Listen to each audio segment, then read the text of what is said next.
You're under contract, you're through inspections, and now you're at the next biggest obstacle before closing, appraisals. This is a big one on here as well that we don't have a whole lot of control over. Stay tuned to the end. We're going to talk a lot about appraisals today.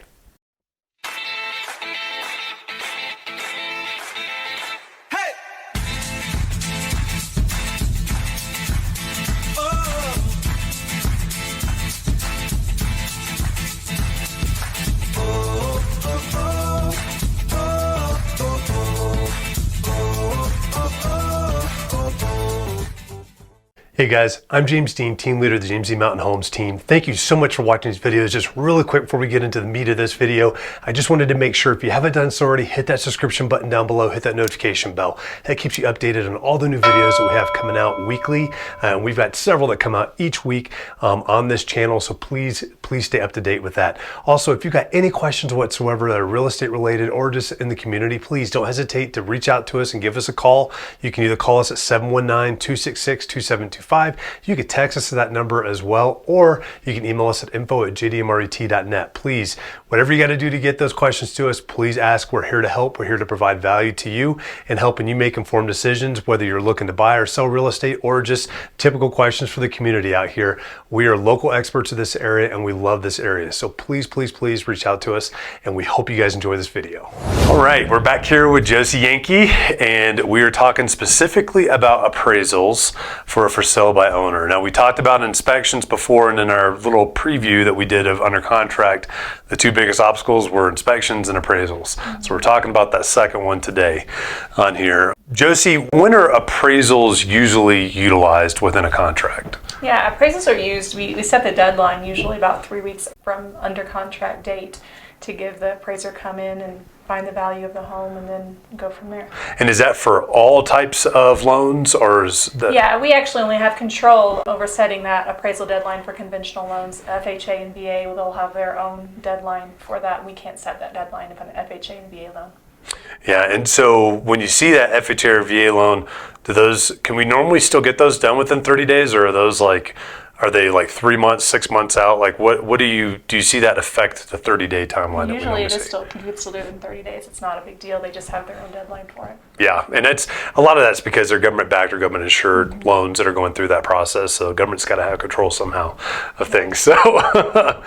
So we normally, do we see appraisals on all offers, or like specifically do we normally see appraisals like on a full cash offer, or like how does that normally work out? Yeah, sometimes a cash buyer may want an appraisal for their own sake, but it's really for the lender's sake. So if there's a loan out there, the lender wants to make sure that they're getting the value of that home in case anything, there has to be foreclosure or anything like that. But yeah, there could be with a cash offer, but usually not necessarily.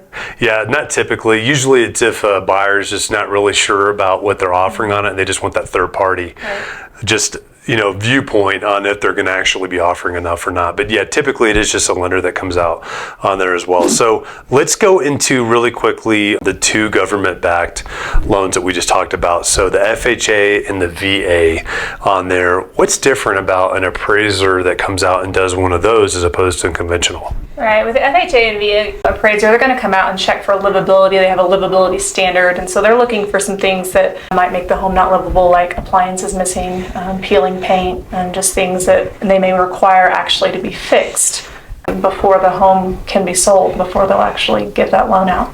Yeah, and that could be some frustrating things, and that's why when we're doing like our pre-listing walkthroughs with our sellers, if it looks like a home isn't going to pass a VA or FHA, we're going to talk to them about that up front and not even have it in the MLS. Doesn't mean you're not going to get those folks that are going to come out and look, but we just want them to know up front, because we don't want to get their property tied up with somebody that might not necessarily be able to do something differently. They're stuck with that, and usually that happens more often with an FHA than a VA, but you're seeing these very minimal amounts that are paid down on it.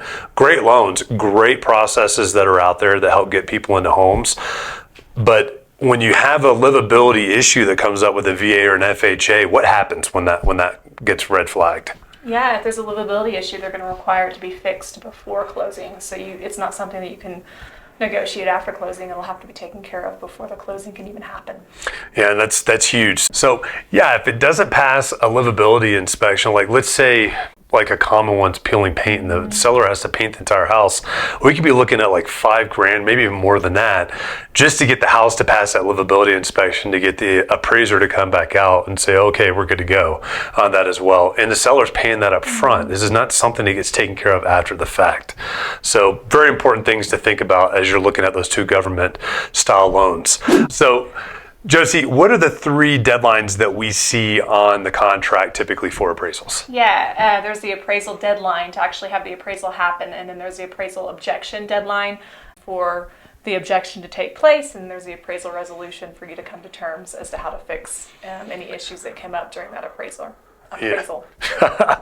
And so let's talk about resolution. No, when there's a resolution deadline that's being utilized for an appraisal, it's only if the appraisal comes in below value. Right. So if it comes in above, you as a seller are not going to object and then try to get that money back. That's not the way this works. This only works in the buyer's favor if the appraisal comes in below value, and sometimes it might not be in their favor if they can't get into the house on it. So just kind of walk me through what that could kind of look like if the appraisal came back below value. Yeah, if you have a below value appraisal, you could lower your price to meet that number. The buyer could actually pay the difference between the appraisal and the amount of the home that you're selling it for, or potentially you could get another appraisal, but I mean, that's kind of risky in the fact that you're spending money that maybe you don't have to spend, but you could do that. And possibly extending the timeline of the contract too.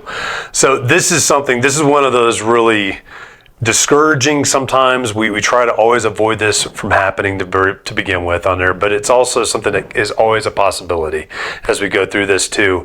I always talk to my sellers, if this does happen, we could always walk away. If they're stuck on that amount that they're looking for, we can walk away. However, I just want them to make sure they understand the disadvantages of that as well, because if you end up with another buyer that's got a loan that's going to require another appraisal, chances are probably pretty high you're going to have a similar issue again, unless it was just off just barely. But usually you need to work this out to be a win-win, because it's typically not in your favor as a seller to bring it back on the market during that time frame too. So hope you guys learned a lot about appraisals on here. We're almost done with the For Sale by Owner series, and we look forward to seeing you guys come back for the next ones. We're getting closer and closer to that wonderful day, closing day, but I can't wait to see you guys next time. Guys, I really hope that you enjoyed that video, and once again, before you sign off, make sure you hit that subscription button, that notification bell down below. That will keep you updated on all the new videos that we have come out that are here to inform you and help keep you updated on what's happening here, both in the community and in real estate as well. And once again, too, if you got any questions, please do not hesitate to give us a call, 719-266-2725. You can text us at that number as well, or you can email us at info@jdmret.net, and we will get back to you as quickly as possible to answer all of those questions. We're here to serve you, and we look forward to helping you soon.